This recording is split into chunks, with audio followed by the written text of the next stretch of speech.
Magandang umaga, magandang tanghali, magandang gabi sa inyo mga ka-idol. Ito ang inyong lingkod nagbabalik na naman, Arnel Vlog. Magre-repair tayo ng TV, CRT mga idol. Kahit sa mga bagong panahon ngayon, mayroon pa rin gumagamit ng TV na CRT. Kahit naglabasan na yung mga maraming TV China, pero hindi pa rin patatalo itong TV na may puwit, yung may ano sa likod. Mas maganda kasing gamitin to, sabi ng mga iba, dahil matibay ito at madaling i-repair kaysa doon sa mga flat screen LED, LCD, LED na ayos mo nga mga ilang buwan sira na naman, bili na naman. Sa halagang 11,000, 9,000, 10,000, tatapon mo na yung pera mo dun. Ito makakabili ka ng 1,500, 2,000, depende po sa ano niya, laki. At ito mga idol, papakita ko sa inyo nga pala. Ang problema nito is horizontal line, may guhit sa gitna. Titingnan ko to, matagal na daw tong TV na to, ngayon lang nabuksan. Hindi pa raw nabuksan to, kaya ako ang unang bubukas nito. Kaya titingnan ko kung anong problema nito.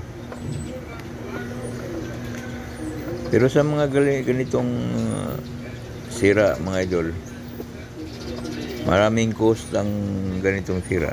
Pero sa mga basic lang, madalian na ano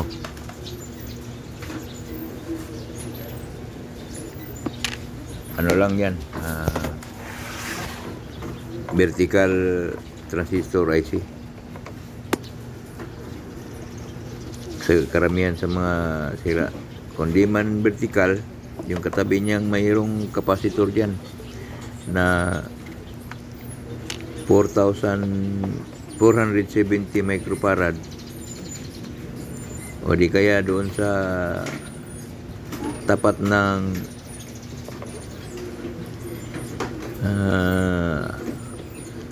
horizontal output sa may nakalagay na yoke, yung anuhan ng yoke, magkakaroon ng yung resistor, minsan nasusunog yun, yung resistor. Ang value nun is 150 yata, 150 ohms, 120 ohms ba. Pwede nyo palitan ng 100 ohms, masusunog. Ayan, bubuksan ko muna para kita. Yun lang mga karamihan na sira niyan. Hindi yung yoke, yun, ganun yun, kakaguhit din yun. Sa walang 5 volts, missing yung 5 volts niya, kakaguhit talaga yun. Pagka yan lang ang mga basic na lang mga ganitong TV, yung CRT. Madali lang siyang tikin. Meron minsan, basta mga China TV, madali lang ayusin yan. Doon sa mga branded, yung halos parehas din ang sakit. Kaso medyo mahirap-hirap din yan pagka nagpo-protect kasi. May protect kasi yun eh. Kaya mahirapan ka minsan. Kailangan suriin mo talaga ng gusto. Mga voltage, kailangan titingnan mo voltage checking ka dun para malaman mo kung tama ba yung voltaheng dun, may voltahe ba siya, wala.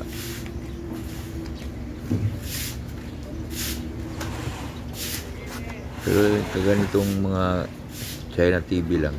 Wala, dali lang yan. Bubuksan na natin. Hindi matagal-tagal mabuksan kasi wala kasi ako nung handle na automatic pang ano.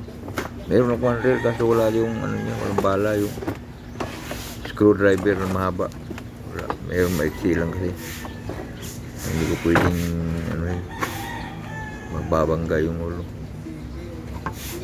Meron pa palang ano to. Meron pang screw doon sa pinaka-board. Ilalim. Dalawa. Kala ko wala na. Karamihan nila ano ng TV kasi yung screw niya doon sa ano lang. Sa may RCA. Sa likod. Wala na dito. Mayroon pa pala sa ilalim ng board. Sa ilalim sa pinaka. Anong kuwan? Ayan o.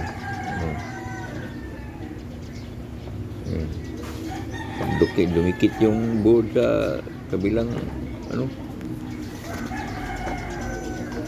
Mahirap kaya yung ganitong ano, nakadikit yung ano, pag di mo pansin mo putol yung wire.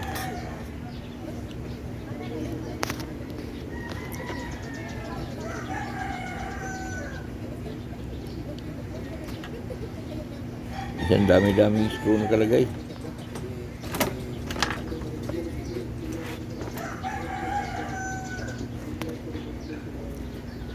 Ayan. Tanggal na rin.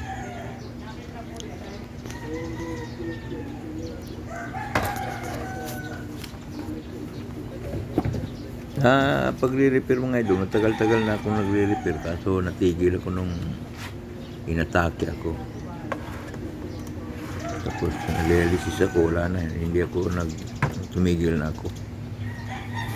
Hindi masyadong pressure ang ano mo dun. After 2 years kong na-dialysis, hindi bumalik yung ano ng katawan ko. Pero dialysis pa rin ako. Pero bumalik na yung ano ng sigla ng katawan ko kasi hindi na ako masyadong payat. Nagre-repair ulit ako. At binuksan ko ulit yung YouTube ko. Kasi naitigil ko yung YouTube ko nun. Ngayon, binuksan ko naman ulit para itutuloy ko. Mag 2 years na sana ako dito sa YouTube pero napatigil. Lumipat ako sa Facebook. Doon ako nag-focus. Prepare ko muna itong mga gamit ko mga idol. Ginala kasi itong TV kaninang umaga. Kasi sabi niya, may-ari pa sabi ng customer, ang sira daw, yung ano lang daw, yung baka mayroon daw na natanggal na welding dun sa ilalim. Kaya yun, wala daw sira yan. Kaso may guhit daw. Parang alam niya yung sira. Tapos sabi ko, titingnan ko muna. Mahirap yung sabihin mo na walang sira. Mamaya, mayroong mga sira niyan. Sabi ko sa kanya. Kasi inunahan na niya ako mga idol. Sabi sa akin, wala daw sira yung TV na to. Pag pinukpok daw, buo. Tapos maya guguhit na lang. Tapos patayin nila. Pag ino nila uli, buo na naman. Tapos maya guhit na naman. Titignan ko. Pag testing ko ka na pala kanina mga idol, walang power. Wala akong nakitang guhit. Pero merong gumuhit ng konti. Namatay uli. Namatay bigla. Wala na. Hindi na nag-on. Kaya iisip ko bakit hindi ano to, hindi welding to pag ganito. Either may kapasitor na lumubo dito o yung ano niya, vertical transistor. Daming dumi, daming alikabok mga idol. Ilinisin ko na, wala akong paintbrush. Toothbrush lang muna gamitin ko. Ilinisin ko muna to. Yung makita yung ano, daming ano, Ang daming alikabok. Maganda sana yung paintbrush kasi isang ano lang. May blower sana ako. Nung natigil na ako na mag-repair, ginamit ng anak ko ng ginamit. Nasira. Nasira, tinapo na nila. Hindi na gumana. Nasira. Bibili ako palibago. Ayan. Titignan ko muna kung anong problema.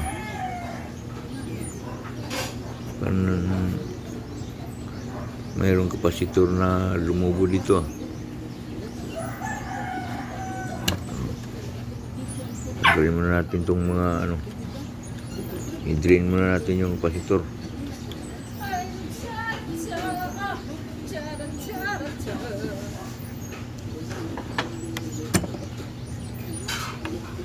Tagal-tagal nito kasi kaya ang kapasitor nito hindi gaya ng bagong kapasitor na nag-iiwan talaga ng kuryente. Ito, matagal na once na hinugot mo, wala nang ano to, walang naiiwan. Matagal na. Wala nang alikabok ko. Medyo bago yung board. Bago pa. Pag nalinis mo yung board, bago pa. Walang ka problema yung mga ano niya, solder niya. Maganda pa yung solder.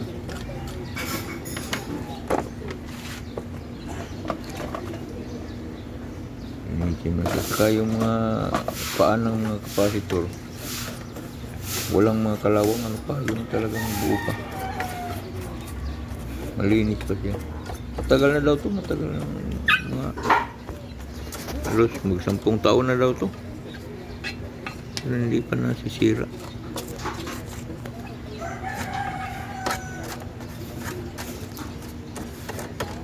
Linisin na natin para makita natin kung ano talagang salarin.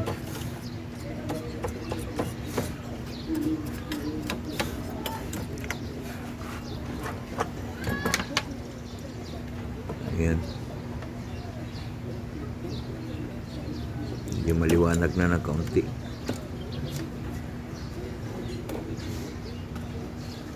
Tanggalin muna natin yung mga wire para hindi kagabal.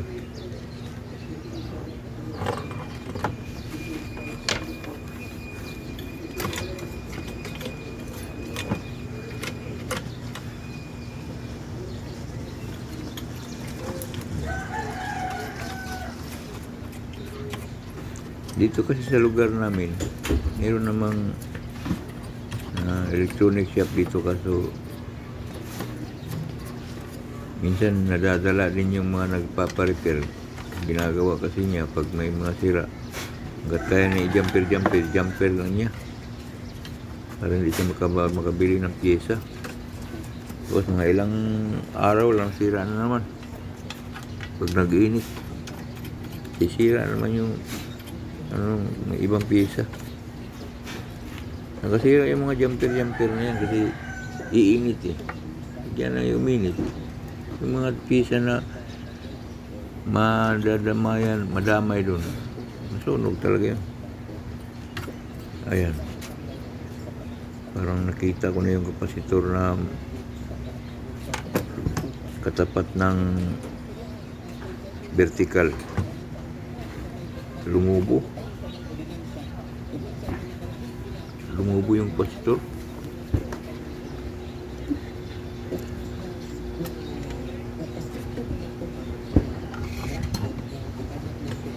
Medyo siksikan itong pyesa na ito. Hirap dukutin. Daming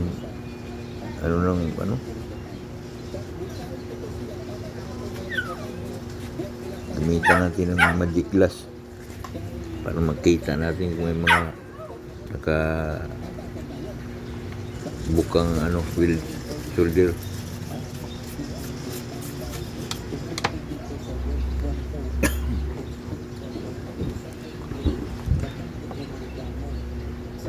Kayong maruming ano talaga na hindi ko yan ito medyo malinis to. Ang panglinis ko yan is thinner. Pero pag ganitong makintab pa yung ano niya, board, eh, brush lang talaga ang ano nito.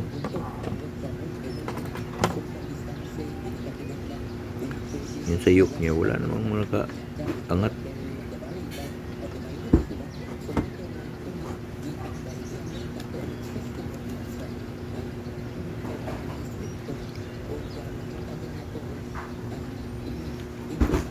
Tanggalin ko muna to.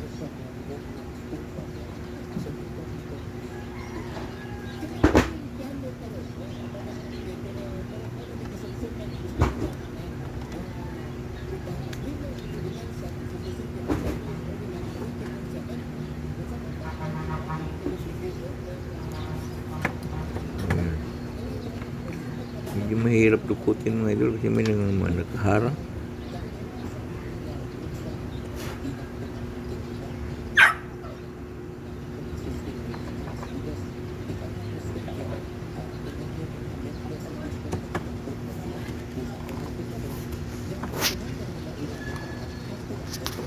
Kaya nga pala mga idol, kaya may nakita kayong plaster dyan sa kamay ko. Galing akong dialysis. Nung kahapon. Dialysis ako kahapon. Eh, hindi ko muna tinanggal kasi baka dumugo. Yan yung daanan ng dugo mga idol ng karayom, dalawa. Isang in, isang out. Para ilabas kasi yung dugo mo pagka nag-dialysis ka. Laki pa naman ng karayom. Hindi ko tinatanggal after mga 2 days kasi minsan bubulwak yung dugo pagka tinanggal mo, nakanganga pa yung ano, naka-open yung dinaanan ng karayom. Kaya dyan sa kamay ko, nandyan kasi yung pistula, yung pinaka tubo ng ano ng litid sa ano, yung pinakaugat. Yan lalabas yung dugo. Doon sa mga hindi pa alam yung dialysis, yung mga dialysis hindi basta-basta yan. Kagaya ng maglagay ng pistula, mahal yan. 30,000 higit yan nilalagay. Kaya ingatan mo talaga yung kamay mo pag sa kamay mo ang nilalagay. Dati sa umpisa nung dialysis ako dito sa liig,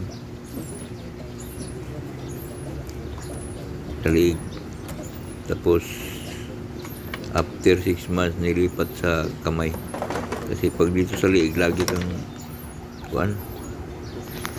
nila nakakaroon ng infeksyon.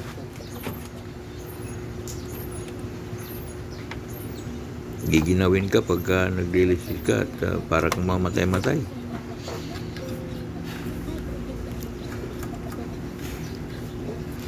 Ayan. Tanggalin natin.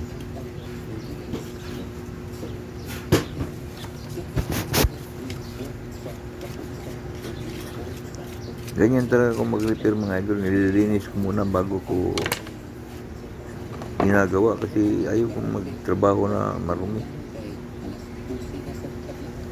Once na ni-repair ko, linisin ko muna. Yung iba naman pag nag-repair, diretso pira sa di-repairin, sabay sarado agad. Di na nililinis yung board. Eh sa akin, di baling mabagal. Tatapos din naman yan. Ayoko nung may back job. Gusto ko yung diretso. Pag na-repair mo na talaga. Huwag na yung back job na yan. Para makita rin yung ibang sira. Kailangan kasi marami kasing klaseng technician mga idol. May mga technician na magaling pero namimira yun. Hinahabol nun ilang units yung matapos nila. Lalo't maraming magpaparepair. Ibilisan nila yun. Once na gusto nila maayos agad para iba naman. Tapos pag bumalik na naman, panibagong bayad na naman. Ayaw ko ng ganun. Pag nirepair ko, kailangan medyo matagal-tagal. Masira man yan. Hindi basta-basta masira. Huwag lang yung ano rin yun. May-ari na mag-gumamit.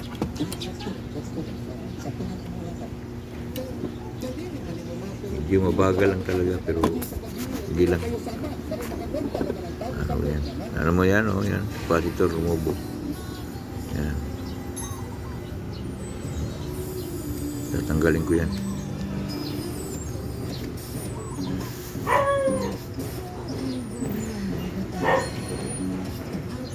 Ayan o. Ay, hindi makita. Ayan. Yan yung sira.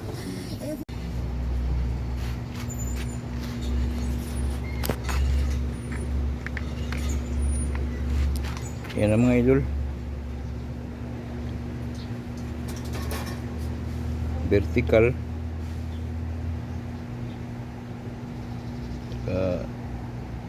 Capacitor. Alam na ng mga marunong na technician to. Naisara ko na kasi kinukuha na ng mayari.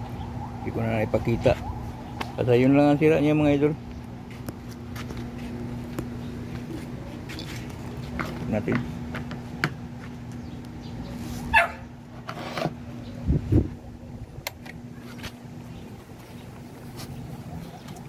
Rin ng mga tao na para yung merong agad.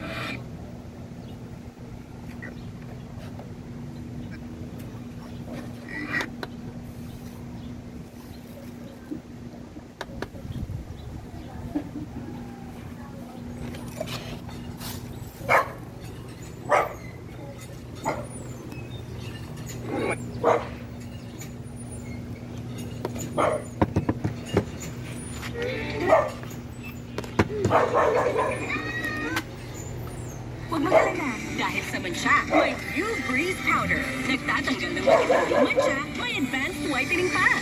Thank you, Mom! View Breeze...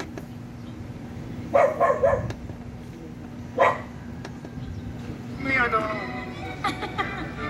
Wala kasi hindi na kaya malabo. Nakabihis, ah. Liwanag pa. Kaya ganyan talaga. Yes, Father. Pero okay na mga idol. Natapos na. Yan. Paano yun? Nandito na lang mga idol. Maraming salamat. Tayo ay Bye-bye. Puno ni Mengay. Thank you. Ito na po mga dapat guys.